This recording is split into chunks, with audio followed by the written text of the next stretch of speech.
Hello, my loves. How are you all doing? I am Rebecca. This is Pillars of the Moon, and wow, what a big cycle we've been having. Um, I just wanted to upload a little short video today for the full moon. Um, my intention is before the next new moon, the solar eclipse, which is coming up on the 25th of October. I should do a bit of a longer video to really dive into the eclipse season and what that's all about. So yeah, today I just wanted to talk a little bit around Pluto going direct, and the full moon, which will be this weekend on Sunday. So I'm going to bring up the chart for you all because it's easy for me to talk through it all. So I'm going to start by sharing the screen for you.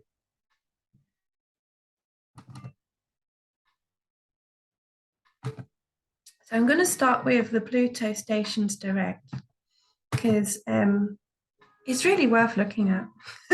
So on the 8th, which is tomorrow, isn't it? Saturday. Today is the 7th here in the UK. So today I'm recording this on the 7th, which is Friday. So this is a chart for the 8th in the morning. Just zooming out a bit, so I'm hoping that you can all see that okay.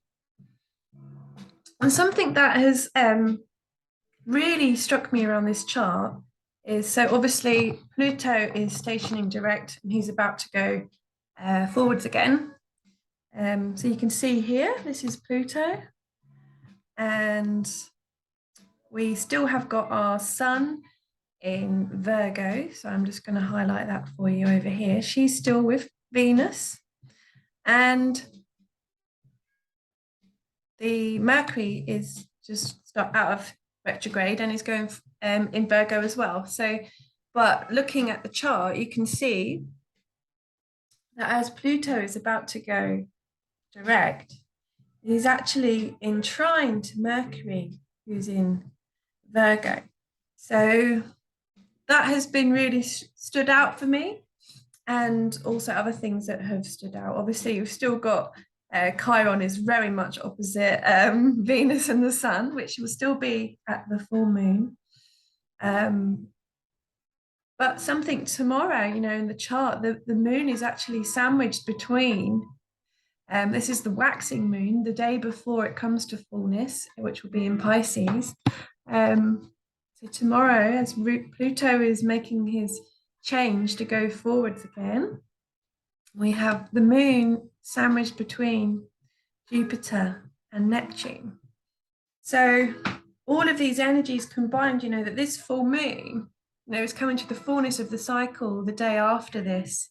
And so the moon is joining together with Jupiter and Neptune, and it's such a spiritual energy, and Pluto is going direct in Sagittarius, which is also very spiritual and awakening and like cosmic, it's the galactic center in Sagittarius. So but what is really kind of coming to me around this Pluto going direct just before the full moon, and then the moon meeting with Neptune and Jupiter, it's a real kind of, it feels like a real transformation around our beliefs and our spirituality and maybe our perspective, the way that we think about things, Pluto trined to Mercury, and how it could be like a real shift in our thinking around certain things, the way that we communicate around our beliefs and our values,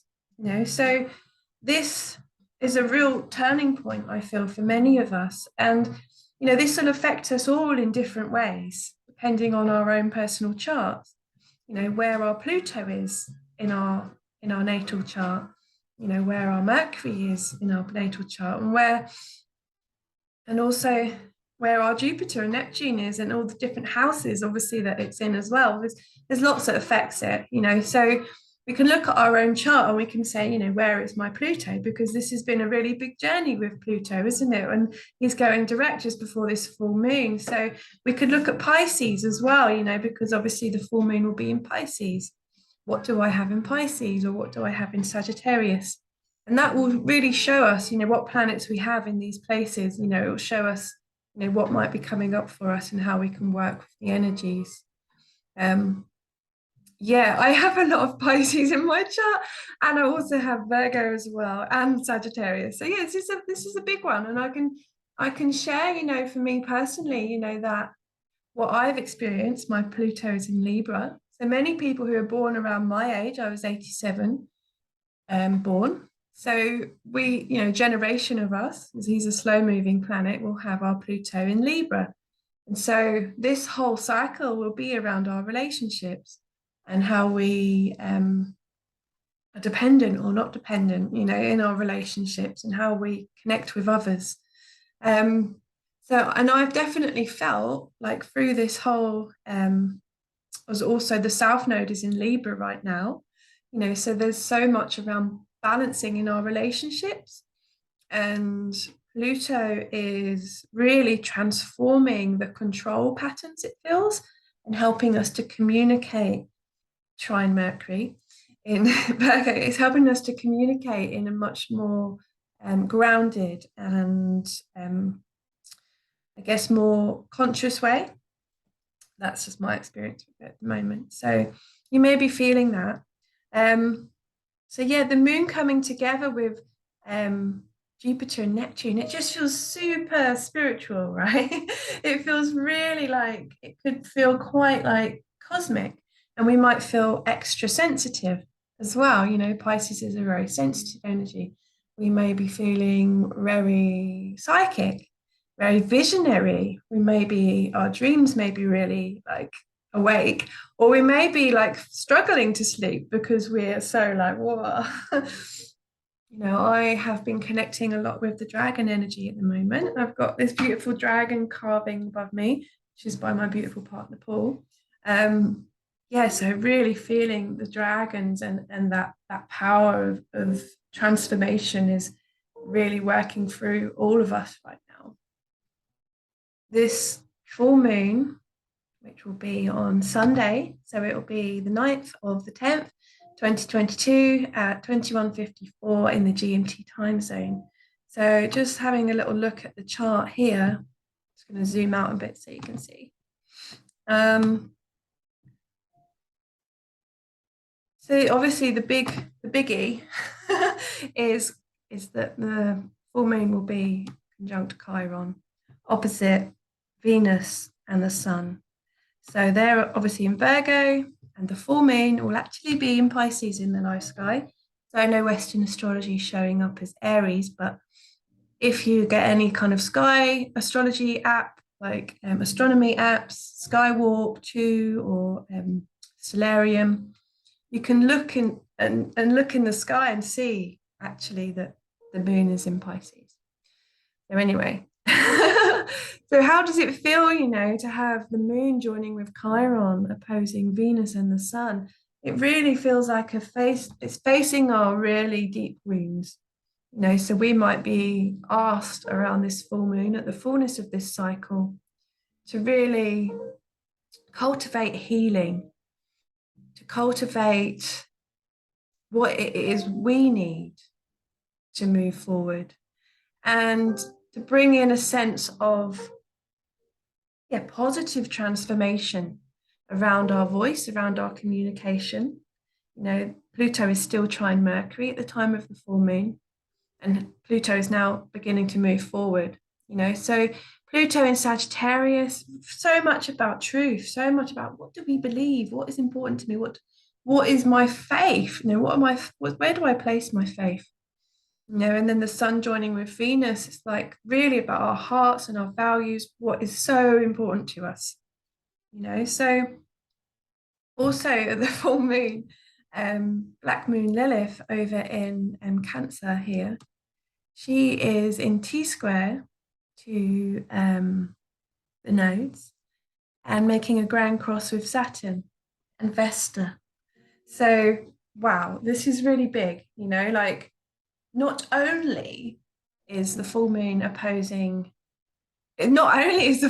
conjunct Chiron, our wounds, and opposite Venus and the Sun, the Black Moon Lilith is making a T-square to the nodes and Saturn. So T squares, and it's a double T-square, which makes a grand cross. So that means, if you follow my cursor, it makes a big square all the way around, and which forms a cross in the middle, grand cross. So, this is to do with the node. So this is where we're moving towards and what we're letting go of, moving towards a more independent way of being, breaking free from the past lever of our relationships and codependency. And